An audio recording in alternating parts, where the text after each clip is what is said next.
todos y bienvenidos una vez más a nuestro canal. El día de hoy les compartiré una nueva historia, un nuevo caso.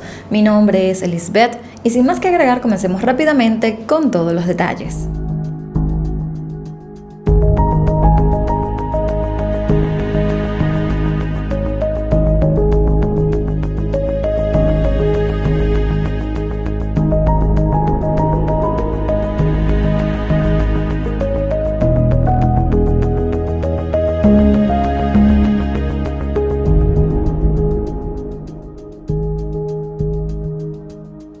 Regan Delaine Tux nació el 13 de marzo de 1995 en Kentucky.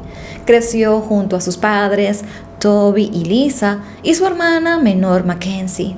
Regan era una excelente estudiante. Se graduó de la secundaria con un rendimiento académico superior al promedio. Además, amaba los deportes y llegó a jugar tenis y lacrosse. Desde que estaba en la secundaria, Regan sabía que quería asistir a la Universidad Estatal de Ohio.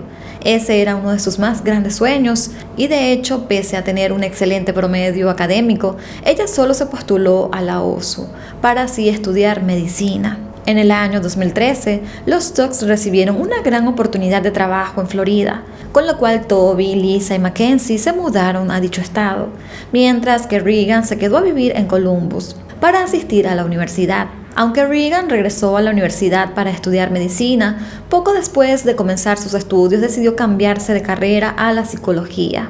Luego de que sus padres se fueran a Florida y ella ingresara a la universidad, Regan se fue a vivir con 4 amigas a un departamento fuera del campus universitario. Además, tomó un trabajo de medio tiempo en el bar-restaurant Bodega. La joven de tan solo 21 años tenía grandes planes para su futuro. Su graduación estaba pautada para mayo del año 2017. Después de eso, ella se mudaría a Cleveland para trabajar en la clínica de Cleveland y quería obtener un título de posgrado en psicología, así como abrir un centro propio. Según sus amigos y familiares, Regan era una joven muy enérgica que disfrutaba demasiado su vida universitaria y al mismo tiempo tenía una gran cercanía con sus padres y su hermana. Ya para el 8 de febrero del año 2017, Regan acudió a su turno nocturno del restaurante donde estaba trabajando. Como era de costumbre, su padre la llamó para hablar con ella, como hacía prácticamente todos los días. Pero Regan le envió un mensaje de texto diciéndole que estaba en el trabajo y que al salir lo llamaría. Pasadas varias horas, Regan no volvió la llamada, lo cual era bastante extraño, ya que, como mencioné antes, ella solía hablar todos los días con su padre. Así que Toby y Lisa intentaron comunicarse nuevamente con su hija durante toda la noche. Llamaron cientos de veces a su teléfono y enviaron mensajes de texto, pero ella no contestaba, y eso los preocupó por completo. El teléfono de Regan sonó hasta las 2 de la mañana. Luego de esa hora no pudieron seguir llamando porque este se encontraba apagado. Los Tux estuvieron muy preocupados, pero debido a que era de madrugada, decidieron esperar ansiosos hasta la mañana siguiente. Ya siendo 9 de febrero, Mackenzie se comunicó con una de las compañeras del cuarto de su hermana, quien le dijo que la cama y las cosas de Regan estaban intactas en su dormitorio, lo cual indicaba que ella no había llegado a dormir. Los padres de Regan decidieron llamar a la universidad para preguntar si ella había asistido a la clase aquella mañana, pero les dijeron que ella no había ido al campus, lo cual los preocupó aún más. La familia intentó poner una denuncia por desaparición de manera telefónica, pero como ellos no habían sido las últimas personas en ver a Regan, sus compañeros de trabajo acudieron a la comisaría para poder hacer esta denuncia. Los compañeros de trabajo de Regan dijeron que ella había salido de su turno la noche anterior, alrededor de las 9:45 de la noche, y las cámaras de seguridad del local confirmaron aquella versión. Ya cerca del mediodía, un hombre estaba caminando por Metro Park, esto ubicado en Grove City, Ohio, cuando este vio algo que parecía un maniquí. Sin embargo, al acercarse se dio cuenta de que realmente era el cuerpo de una joven y de inmediato llamó a la policía. Tras recibir la denuncia por la desaparición de Regan, los oficiales contactaron el hallazgo y poco después un familiar de la joven reconoció el cuerpo. El cuerpo de Regan estaba desnudo en medio de un terreno baldío, dentro del parque. Además tenía signos de abuso sexual y 2 disparos en su cabeza. Reagan manejaba un auto Acura de 1999 y fue reportado como robado porque no se encontró en la escena del crimen, ni mucho menos en zonas aledañas. Por su parte, la policía inició una investigación por el asesinato de la joven universitaria y, como es común en este tipo de casos, las primeras personas de interés siempre son los seres cercanos a la víctima o incluso la pareja. En este caso, Reagan había terminado con su novio de nombre Jake, tan solo días antes de su muerte, por lo que esto podía ser un móvil del crimen. Sin embargo, Jake tenía una coartada sólida que hizo que fuera descartado casi de inmediato del caso. En los meses y semanas previas al asesinato de Reagan, varias mujeres de Herman Village habían estado siendo atacadas por un hombre enmascarado que las había golpeado y amenazado con un cuchillo. La policía empezó a indagar sobre estos ataques y a los posibles sospechosos, pero al día siguiente encontraron el auto de Reagan a unos 16 kilómetros del parque. El auto tenía indicios de que habían intentado prenderle fuego para eliminar quizás evidencias, pero afortunadamente no pudieron hacerlo. Dentro de este vehículo encontraron colillas de cigarro y dentro del maletero un envase de gasolina. Los detectives también descubrieron que en una tienda cercana al lugar donde se encontró el auto, un hombre había comprado el mismo envase de gasolina la madrugada del 9 de febrero. La policía obtuvo los videos de las cámaras de seguridad de la tienda y pudieron ver cómo era el hombre físicamente. Poco después se extrajo el ADN de la colilla del cigarrillo y este ADN dio coincidencia con un hombre llamado Brian Lee, quien coincidía con la descripción física del sujeto que había comprado el envase de la gasolina. Se pudo obtener una coincidencia bastante rápida y esto es debido a que Brian estaba registrado como delincuente sexual y de hecho en ese momento estaba en libertad condicional. Durante la madrugada del 11 de febrero, un equipo SWAT arrestó a Brian por ser el principal sospechoso del asesinato de Reagan. En este punto se estarán preguntando quién es este sujeto. Pues Brian Lee Goldsby nació el 26 de enero de 1988 en Ohio. Desde que era un niño comenzó a delinquir, ingresando a casas sin permiso y hurtando en tiendas y robando. También en una ocasión fue detenido por amenazar a su propia madre con un cuchillo. Cuando era un adolescente, este permaneció en una pandilla y abusó sexualmente de varios niños pequeños, por lo cual cumplió una condena en un centro de reclusión juvenil. Y ya para noviembre del año 2010, Brian secuestró y abusó sexualmente de una mujer embarazada casi a término, y esto fue en presencia del hijo de 2 años de la víctima. El ataque en sí ocurrió cuando la mujer estaba sacando a su hijo pequeño del auto. Brian la secuestró con el niño y la obligó a hacer varias cosas frente al pequeño. Luego le ordenó conducir a un cajero automático para robarle su dinero. Luego obligó a hacerle algunos actos sexuales y la dejó ir con su hijo. Después de todo esto, Brian fue detenido y acusado de intento de violación y robo, y luego sentenciado a 6 años de prisión. Esto debido a que la mujer no quiso testificar en el juicio por temor a su seguridad y a la de sus hijos. Por su parte, Brian hizo un acuerdo con la fiscalía y se declaró culpable. Por lo tanto, recibió 6 años por el intento de violación y 6 por el robo, pero se le ordenó que cumpliera las condenas en simultáneo, por lo que solo cumpliría 6 años de prisión en vez de 12. Además, el juez ordenó que Brian fuese registrado en la base de datos de delincuentes sexuales de Ohio. Mientras este sujeto estuvo en prisión, cometió un total de 52 infracciones, que incluían robo dentro de la prisión, peleas, disturbios, contrabando y negarse a obedecer órdenes. Además, en el tiempo que estuvo cumpliendo su condena, tuvo que ser trasladado a al menos 5 prisiones diferentes, y todo esto por su mal comportamiento. Y aún así, él solo iba a cumplir 6 años. Pese a todo esto, la ley de Ohio no permitía que se le acumularan más años por estas infracciones. Así que desafortunadamente el 13 de noviembre del año 2016, es decir, 3 meses antes del asesinato de Reagan, Brian fue liberado bajo libertad condicional y fue alojado en un programa de vivienda temporal. Supuestamente, Brian debía ser monitoreado por su oficial de libertad condicional y además este tenía una tobillera electrónica con GPS, que se suponía que debería generar una alarma cuando este estuviese fuera del perímetro y del horario que no se le era permitido. Brian debía estar en la vivienda temporal entre lo que eran las 10 de la noche y 6 de la mañana de manera obligatoria, pero no tenía ninguna persona que supervisara realmente ese cumplimiento. Así que podemos decir que básicamente Brian violó todas las condiciones de su libertad condicional en múltiples ocasiones y nunca se hizo nada. Durante los 3 meses que estuvo libre cometió varios robos. Dejó que su tobillera electrónica se descargara varias veces y pasó muchas noches fuera del centro de alojamiento. Pero nada de esto hizo que volviera a la cárcel porque las personas que debían supervisarlo no estuvieron pendientes de él. Así que la noche del asesinato de Regan, Brian estaba afuera del centro y en el horario no permitido, y se pudo comprobar que estuvo deambulando por toda la ciudad. Durante el interrogatorio que le hicieron los oficiales, luego de ser arrestado por ser el sospechoso, el hombre de 29 años negó estar involucrado, pero cuando los agentes le dijeron que tenían evidencia que podía comprobar su participación en los hechos, Brian admitió que había robado a Regan, pero negó haberla asesinado.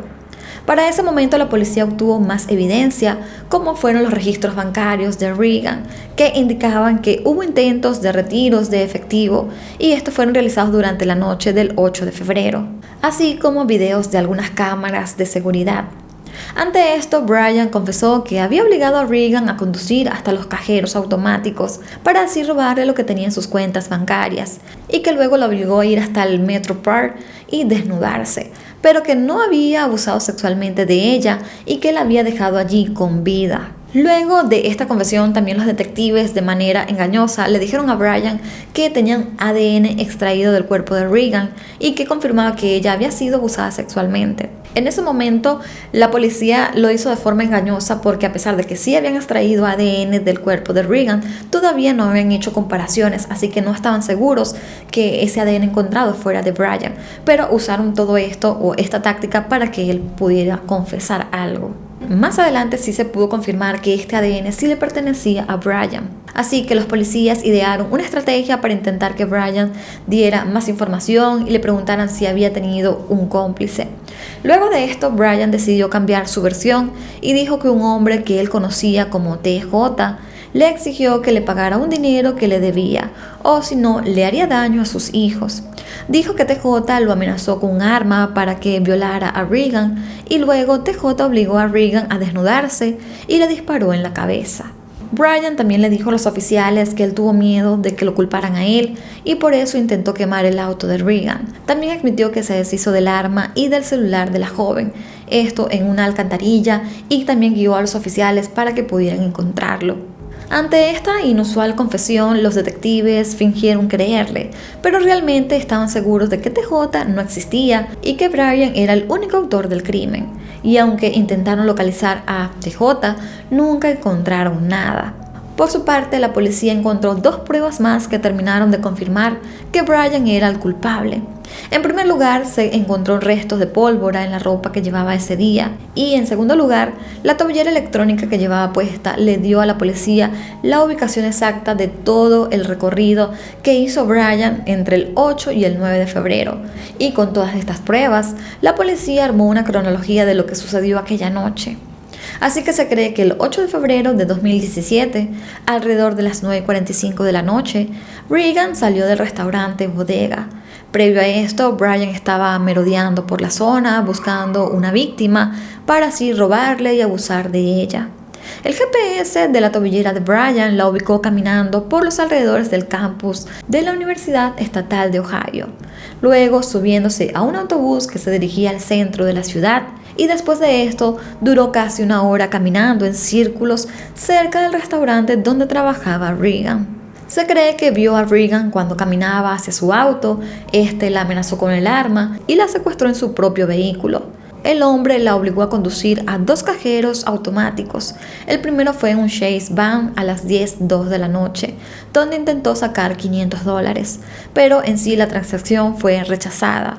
Poco más de 10 minutos después se detuvieron en otro banco, pero la transacción también fue rechazada. Lo que fue entre las 10:18 de la noche y las 10:30, Brian obligó a Regan a detenerse en un callejón. Allí estuvieron durante unos 12 minutos. La policía cree que en ese tiempo ocurrió lo que fue la violación. Después de esto regresaron al cajero de Chase Bank y Regan sacó unos $60. Y después, entre las 11:12 de la noche y las 11:41, estuvieron en 2 gasolineras, pero no se sabe específicamente qué intentaba hacer Brian en estos lugares. Minutos después, cerca de las 12 de la noche, Brian le ordenó a Regan conducir hasta Metro Park, donde le obligó a quitarse toda la ropa y luego le disparó una vez en la cabeza y otra en el lado izquierdo de la cara. Posteriormente, Brian tomó los casquillos de balas de la escena, huyó en el auto de Regan y condujo hasta la casa de su novia, a quien por cierto le dio la cartera y la billetera de Regan como regalo adelantado de San Valentín. Además de esto, Brian invitó a su novia a un McDonald's y fueron en el auto cerca de la 1:45 de la madrugada. Después de llevar a su novia de regreso a su casa, Brian también se deshizo de la pistola, los casquillos y el teléfono de Regan en la alcantarilla e intentó sin éxito prenderle fuego al auto con gasolina. Más tarde, Brian fue acusado de homicidio agravado, violación, secuestro y robo, pero este se declaró inocente del homicidio. En el interrogatorio le dijo a la policía que lo último que Regan dijo antes de morir fue: "Todo lo que quiero hacer es vivir". Las autoridades creen que Regan hizo todo lo que Brian le pidió porque quería realmente sobrevivir y pensó que haciéndolo y ayudando a todo lo que él pedía, estaría a salvo. Después de conocerse todo lo que fue la cronología de los hechos, el juicio en contra de Brian comenzó el 5 de marzo del año 2018. La fiscalía, encabezada por el fiscal Franklin Brown O'Brien, presentó todas las pruebas encontradas, incluido el video de la confesión de Brian. Hubo varios testigos que declararon en el estrado, afirmando que Brian les había confesado del crimen y les había dicho días previos que tenía un arma en su poder, aunque esto estaba estrictamente prohibido debido a que era una persona en libertad condicional. Por su parte, la defensa de Brian argumentó que él no era lo suficientemente inteligente como para planear el asesinato de Regan y que en realidad todo sucedió en medio de un ataque de pánico. Así que finalmente el 13 de marzo del año 2018, justo el día del cumpleaños número 23 de Regan, Brian Goldsby fue hallado culpable de homicidio agravado. La fiscalía buscaba la pena de muerte para este sujeto, pero el jurado no pudo ponerse de acuerdo de manera unánime para sugerir esta pena, así que el 21 de marzo el juez a cargo lo sentenció a una cadena perpetua sin posibilidad de libertad condicional, y este fue recluido en la penitenciaría estatal de Ohio. Poco después de su sentencia, Brian se declaró culpable de los 6 robos que cometió previo al asesinato de Regan. El fiscal del condado de Franklin presentó una moción pidiendo una apelación debido a que no estaban conformes con la sentencia.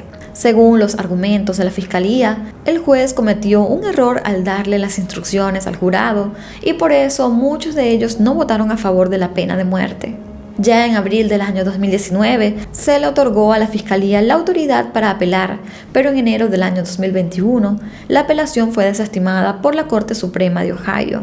Por otra parte, la familia Tox introdujo una demanda en contra del Departamento de Rehabilitación y Corrección de Ohio y también en contra de NYSHRE, quien viene siendo la empresa de programas de viviendas que estaba albergando a Brian, argumentando que ambos fueron negligentes y no monitorearon a Brian, lo que llevó al asesinato de su hija Regan. Una de las primeras demandas fue desestimada en diferentes instancias bajo el argumento de que ellos no tenían el deber de evitar que Brian le hiciera daño a Regan, porque el programa no tenía relación con ella.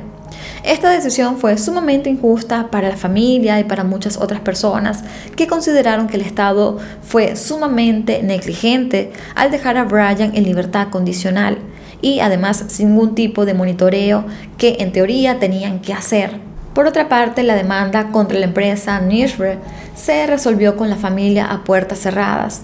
Debido a todo esto, los padres de Regan impulsaron una ley presentada en el año 2018. Esta ley se llamaba Ley Regan-Tox, la cual establece que a los condenados se les puede reducir o extender sus años en prisión si cometen o no infracciones mientras cumplen su condena. En diciembre del año 2018, el gobernador de Ohio promulgó parte de esta ley. En sí, hubo muchos debates políticos con respecto a que si la ley era inconstitucional o si violaba los derechos de los reclusos, pero al final parte de la ley sí fue aprobada. Luego del asesinato de Regan, su familia recibió en su honor un título póstumo de la Universidad Estatal de Ohio. También crearon la Fundación Regan DeLane, que tiene como objetivo brindar becas universitarias, enseñar defensa personal y reducir el crimen. Y bueno amigos, estos fueron todos los detalles de este lamentable caso. Un caso más donde podemos ver la reincidencia de los criminales, cómo se les dan una y otra vez oportunidades y estos siguen en la calle cometiendo tantos crímenes, delitos, y las autoridades simplemente no hacen el trabajo que deberían de hacer, de proteger a los ciudadanos. Pero bueno amigos, en este punto me gustaría saber la opinión de ustedes con relación a todo lo que les acabo de contar. En pantalla van a estar apareciendo todas mis redes sociales por si desean seguirme y estar en un mayor contacto conmigo. Les recuerdo que una forma de apoyar el contenido que estamos realizando es dándole un me gusta a los videos y compartiéndolo con cada uno de sus amigos. No olviden también de suscribirse y de activar la campanita de notificación para que YouTube les avise cada vez que yo suba un nuevo video. Sin más que agregar, yo los quiero muchísimo, me despido y nos vemos hasta un próximo caso. Bye bye.